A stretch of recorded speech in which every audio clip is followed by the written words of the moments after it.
Langit Jakarta malam itu terasa berat, seolah menyimpan rahasia besar yang sebentar lagi akan meledak. Di ruang rapat Istana Merdeka, Presiden Prabowo Subianto duduk dengan sorot mata tajam, mengamati peta besar perekonomian Indonesia yang terpampang di layar proyektor.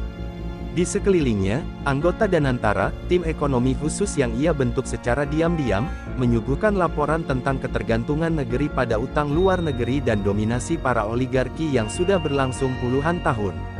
Hening yang mencekam hanya dipecahkan oleh suara detik jam dinding yang terus berputar.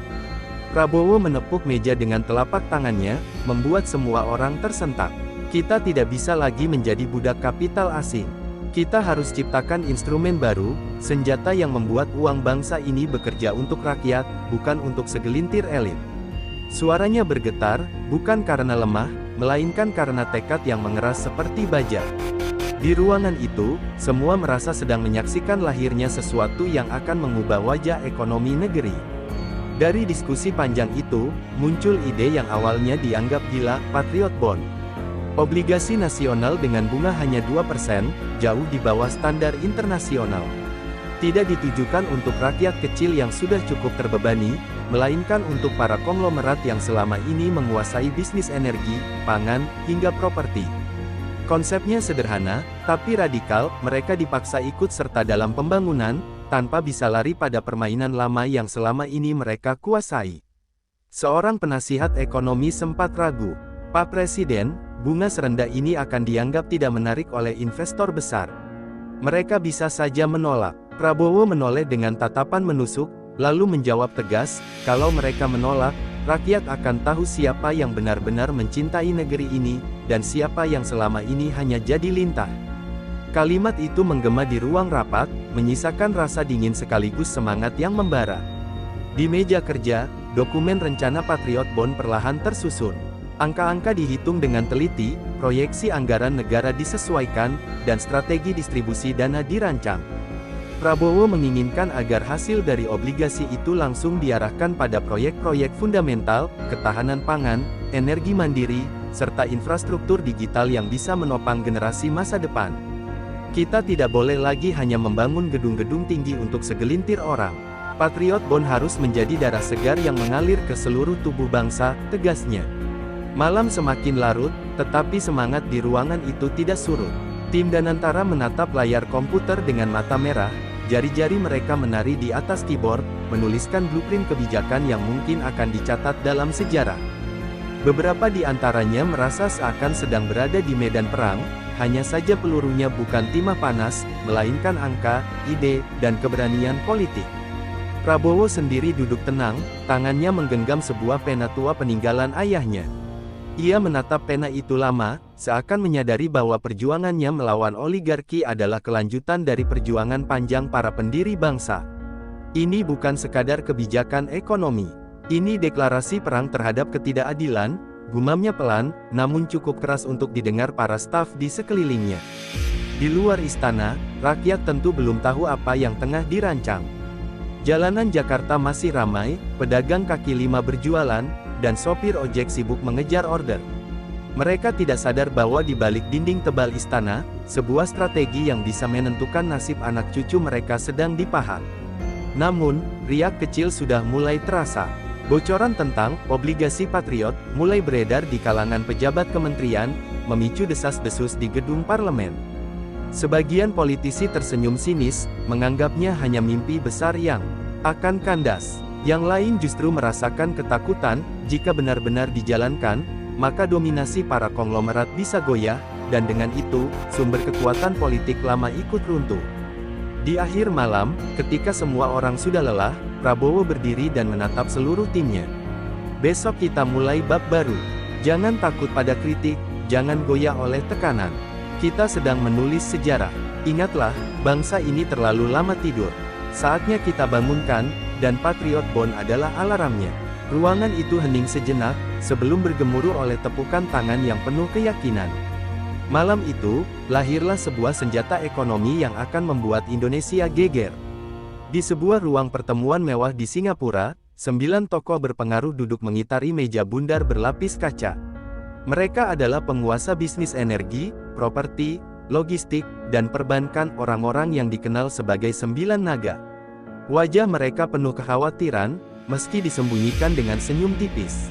Salah satu di antaranya membuka percakapan dengan nada getir, Patriot Bond ini bukan sekadar program ekonomi.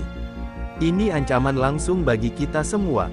Seorang taipan tua yang dikenal lihai bermain saham menimpali, jika bunga hanya 2%, itu sama saja memaksa kita menyuntikkan dana tanpa keuntungan besar. Tapi jika kita menolak, nama kita bisa dicoreng di depan rakyat. Ini jebakan. Ucapannya disambut anggukan pelan, karena semuanya tahu Prabowo tidak sedang main-main. Kabar Patriot Bond sudah menyebar ke media arus utama.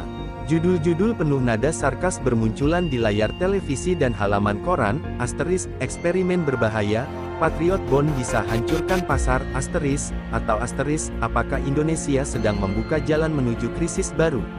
Tayangan itu jelas diarahkan untuk mengguncang kepercayaan publik sebelum program diluncurkan secara resmi. Namun, alih-alih menimbulkan keraguan, rakyat justru semakin penasaran. Di warung kopi, obrolan bergeser dari politik ke soal ekonomi. Kalau benar bisa bikin negara mandiri, kenapa tidak? Daripada uang kita dihisap asing terus, ujar seorang pedagang kecil sambil menyeruput kopi hitam. Media sosial pun riuh, tagar Patriot Bond mulai menanjak, seolah-olah rakyat menemukan harapan baru. Di balik layar, beberapa ekonom muda yang tidak terikat oligarki justru menulis analisis independen. Mereka menjelaskan bahwa Patriot Bond bisa menjadi instrumen untuk membalikkan posisi Indonesia dari negara pengutang menjadi negara yang lebih berdaulat. Artikel mereka viral, membuat suara-suara penolakan dari media besar terdengar semakin artifisial. Melihat situasi itu, sebagian konglomerat mulai goyah. Kalau kita terlalu keras menolak, kita bisa dianggap anti-nasionalis. Itu bisa berbahaya, terutama bagi bisnis kita di dalam negeri, ujar salah satu anggota 9 naga yang lebih pragmatis. Tetapi yang lain segera menyela, jangan lupa, kekuatan kita ada pada jaringan global. Kita bisa tekan pasar, membuat rupiah jatuh, lalu rakyat akan berbalik menyalahkan pemerintah. Sementara itu, di Jakarta, Presiden Prabowo menerima laporan tentang reaksi pasar internasional. Rupiah sedikit melemah, investor asing menarik sebagian dana, dan indeks saham sempat bergejolak. Namun wajahnya tetap tenang. Biarkan saja, mereka hanya ingin menguji mental kita. Yang penting, rakyat percaya. Kalau rakyat percaya, tak ada kekuatan yang bisa menghentikan. Tim Danantara menyusun strategi komunikasi besar-besaran. Mereka menyiapkan kampanye digital, menampilkan testimoni pengusaha muda, petani, dan nelayan yang mendukung ide Patriot Bond. Biarkan dunia melihat, ini bukan sekadar program pemerintah. Ini suara bangsa, ujar salah satu arsitek kampanye itu. Puncak kegaduhan terjadi ketika seorang tokoh oposisi di parlemen menyindir keras dalam siaran televisi. Patriot Bond hanya akal-akalan. Pemerintah sedang menipu rakyat dengan janji kosong. Namun, sindiran itu justru menjadi bumerang. Tak lama kemudian, muncul rekaman video rakyat kecil yang menyatakan kesediaan mereka membeli Patriot Bond meski dengan tabungan seadanya. Gelombang dukungan mengalir deras, menenggelamkan kritik politisi. Di tengah tekanan itu, para konglomerat semakin terjepit. Mereka sadar, jika tetap menolak, mereka akan terisolasi. Media sosial sudah mulai menyoroti siapa saja yang diam, siapa yang bergerak. Publik menuntut transparansi, kalau benar cinta negeri, buktikan dengan aksi, bukan kata-kata. Malam harinya, di sebuah kediaman elit di Jakarta, pertemuan tertutup kembali digelar. Salah seorang taipan yang paling berpengaruh menghela napas panjang. Kita mungkin bisa melawan presiden, tapi kita tidak bisa melawan bangsa yang sedang terbangun kesadarannya. Mau tidak mau, kita harus ikut. Kalimat itu menandai retaknya barisan 9 naga. Kabar pertemuan itu sampai ke telinga Prabowo. Ia hanya tersenyum tipis sambil berkata pada stafnya, perang baru saja dimulai. Kita belum menang, tapi mereka sudah goyah. Saatnya kita tekan lebih dalam. Dan di luar sana, rakyat semakin yakin bahwa Patriot Bond bukan hanya kebijakan ekonomi, melainkan awal dari perubahan besar yang akan menggegerkan negeri. Pagi itu, bursa saham Indonesia dibuka dengan suasana penuh kepanikan. Grafik yang biasanya berwarna hijau tiba-tiba merosot tajam, membuat para analis di ruang perdagangan panik. Investor asing menarik modal besar-besaran. Teriak seorang pialang dengan wajah pucat. Media internasional segera memberitakan, seakan-akan ekonomi Indonesia sedang menuju jurang resesi. Namun di balik kepanikan itu, Danantara sudah menyiapkan strategi untuk menahan guncangan. Kementerian Keuangan segera mengumumkan laporan resmi, dalam 24 jam sejak peluncuran, Patriot Bond sudah mencatat pembelian senilai 120 triliun rupiah, sebagian besar dari koperasi nasional dan perusahaan swasta yang selama ini tak mendapat ruang di bawah bayang-bayang oligarki.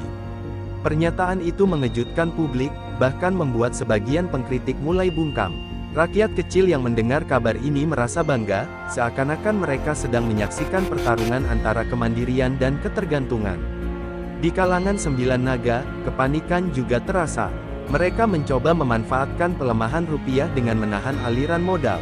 Namun langkah itu justru membuat mereka semakin disorot. Rakyat sudah tahu siapa yang sedang bermain di belakang layar, ujar seorang menteri dalam rapat darurat kabinet. Media sosial pun dipenuhi postingan dengan tagar lawan oligarki memperlihatkan grafik penurunan rupiah disandingkan dengan wajah-wajah Taipan. Sementara itu, beberapa pengusaha muda berani tampil ke publik. Dalam sebuah konferensi pers, seorang CEO startup agritech berkata lantang, "Kami percaya pada Patriot Bond. Ini bukan soal bunga, ini soal masa depan. Kalau negeri ini kuat, usaha kami juga akan tumbuh." Pernyataan itu viral, ditonton jutaan kali, dan menjadi simbol perlawanan generasi baru terhadap dominasi konglomerat lama. Pasar finansial kembali bergejolak ketika kabar masuk bahwa salah satu anggota sembilan naga diam-diam membeli Patriot Bond melalui perusahaan cangkang. Langkah itu membuat koleganya marah. "Kalau dia ikut, pertahanan kita runtuh," seru seorang Taipan di pertemuan darurat. Retakan dalam barisan semakin jelas, ada yang ingin bertahan, ada yang memilih menyesuaikan diri sebelum terlambat. Di istana, Prabowo memantau laporan itu dengan tenang. Ia tahu strategi lawan, menciptakan kepanikan agar rakyat kehilangan kepercayaan. Namun ia juga tahu, gelombang dukungan publik sudah terlanjur besar. Mereka bisa guncangkan pasar, tapi mereka tak bisa guncangkan hati rakyat, ujarnya sambil menatap peta proyek pembangunan yang akan dibiayai dari Patriot Bond. Hari ketiga setelah peluncuran, rupiah perlahan stabil. Pembelian Patriot Bond melonjak, bahkan melampaui target awal. Bank-bank BUMN ikut menyuntikkan modal besar, menambah kepercayaan publik. Di jalan-jalan, poster dan baliho mulai bermunculan dengan slogan, *Patriot Bond, uang rakyat untuk Indonesia berdaulat. Namun, tekanan internasional mulai terlihat. Lembaga pemeringkat global mengeluarkan peringatan, menurunkan prospek utang Indonesia. Beberapa media asing menulis tajuk miring, Indonesia sedang Rose Gamble. Tapi bagi rakyat, setiap serangan asing justru menjadi alasan tambahan untuk mendukung kebijakan Prabowo. Kalau mereka panik, berarti kita di jalur yang benar, komentar seorang sopir angkot di televisi lokal. Dalam rapat di gedung parlemen, oposisi kembali mencoba menekan. Kita tidak bisa membiarkan pemerintah berjudi dengan nasib bangsa. Namun argumen mereka dipatahkan dengan data, hanya dalam seminggu, Patriot Bond sudah berhasil mengumpulkan dana lebih besar daripada pinjaman luar negeri yang biasanya memakan waktu bertahun-tahun. Para ekonom independen yang awalnya ragu kini mulai bergabung. Artikel demi artikel bermunculan di portal daring, menjelaskan bahwa Indonesia sedang menulis sejarah baru. Patriot Bond bisa menjadi model bagi negara berkembang lain untuk keluar dari ketergantungan, tulis seorang profesor ekonomi ternama. Di markas Sembilan Naga, suasana semakin suram. Mereka menyadari, tekanan publik terlalu besar untuk ditahan. Beberapa sudah mulai menyiapkan langkah kompromi, bahkan ada yang secara terbuka menyatakan akan membeli Patriot Bond. Lebih baik kehilangan sebagian keuntungan daripada kehilangan semuanya, gumam seorang Taipan yang mulai goyah. Di tengah semua hiruk-pikuk itu, Prabowo berdiri di podium istana, menyampaikan pidato singkat, pasar bisa naik turun, opini bisa berubah, tapi semangat bangsa ini tidak boleh goyah. Patriot Bond adalah jalan kita menuju kedaulatan ekonomi. Ini bukan sekadar angka, ini kehormatan. Kata-kata itu menggetarkan hati banyak orang, mengubah guncangan pasar menjadi lonceng tanda dimulainya babak baru dalam pertempuran panjang melawan oligarki. Di sebuah kediaman mewah di kawasan elit Jakarta, para konglomerat kembali berkumpul. Wajah-wajah yang biasanya penuh percaya diri kini tampak murung. Data terbaru menunjukkan bahwa Patriot Bond telah melampaui angka 500 triliun rupiah dalam waktu singkat. Kalau tren ini berlanjut, kita akan kehilangan kendali. Rakyat tidak lagi tergantung pada jaringan kita, ujar salah seorang Taipan dengan nada getir. Salah satu dari mereka, yang dikenal sebagai Raja Properti, mencoba menenangkan suasana. Kita masih bisa melawan. Tekan pemerintah dengan kampanye media, buat rakyat meragukan program ini. Namun kalimatnya segera dipotong oleh rekannya. Media, rakyat sudah tak percaya lagi. Setiap kali kita menyerang, justru dukungan pada Prabowo bertambah. Ini bukan permainan lama, kawan. Kita sudah terjebak. Sementara itu, di ruang kerja istana, laporan demi laporan masuk. Dukungan publik meningkat tajam, bahkan masyarakat kelas menengah ikut membeli Patriot Bond melalui bank-bank BUMN. Prabowo mendengar kabar bahwa sebagian pengusaha kecil rela menabung demi bisa berpartisipasi. Inilah bukti cinta tanah air, ujarnya sambil menatap peta pembangunan yang kian jelas arahnya. Kemarahan rakyat terhadap konglomerat kian membesar. Di media sosial, nama-nama besar disorot. Mereka kaya karena tanah negeri ini, tapi saat negara butuh, mereka diam, tulis seorang mahasiswa dalam unggahan yang viral. Tekanan moral itu semakin menyesakkan dada para Taipan. Mereka tahu, jika terus bertahan, reputasi yang dibangun puluhan tahun bisa hancur dalam semalam. Dalam sebuah wawancara televisi, seorang ekonom senior melontarkan tantangan terbuka. Kalau benar mereka nasionalis, buktikan dengan membeli Patriot Bond. Jangan hanya berbicara tentang cinta negeri, tunjukkan dengan tindakan nyata. Pernyataan itu menghantam langsung ke jantung 9 naga. Mereka tidak bisa bersembunyi selamanya. Beberapa hari kemudian, kabar mengejutkan beredar. Salah satu anggota 9 naga diam-diam melakukan pembelian besar, lalu mengumumkannya ke publik. Saya percaya pada masa depan Indonesia, katanya singkat. Pengakuan itu membuat barisan mereka retak. Yang lain terpaksa berpikir ulang, jika satu orang sudah menyerah, pertahanan kolektif mereka goyah. Prabowo menanggapi kabar itu dengan sikap dingin. Ini baru permulaan. Mereka bukan datang karena cinta, tapi karena terpaksa. Dan itu tidak masalah. Yang penting, negeri ini menang. Kata-katanya membuat para menterinya terdiam, menyadari betapa besar strategi ini menekan lawan. Di jalanan, rakyat bersorak gembira. Berita tentang Taipan yang menyerah dianggap kemenangan moral.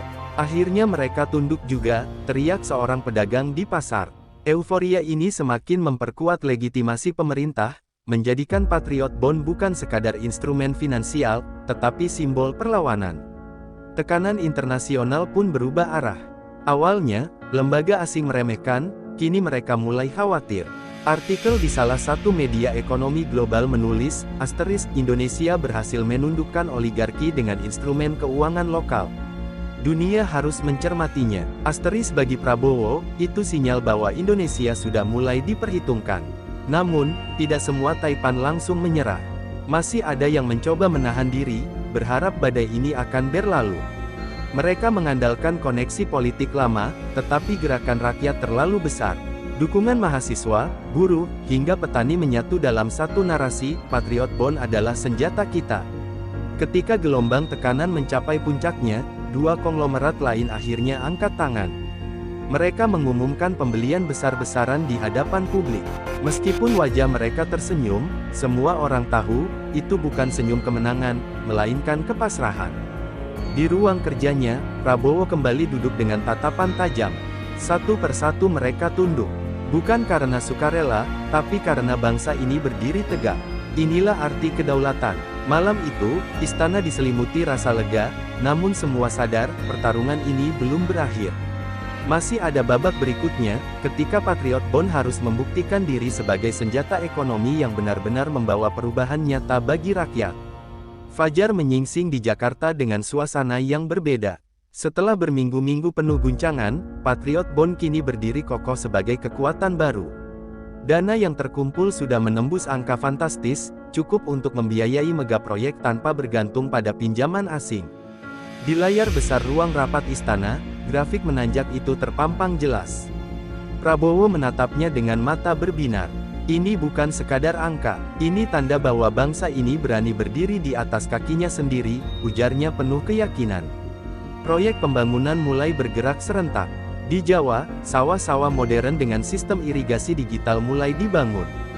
Di Kalimantan, pabrik energi ramah lingkungan berdiri, dirancang untuk mengurangi impor bahan bakar.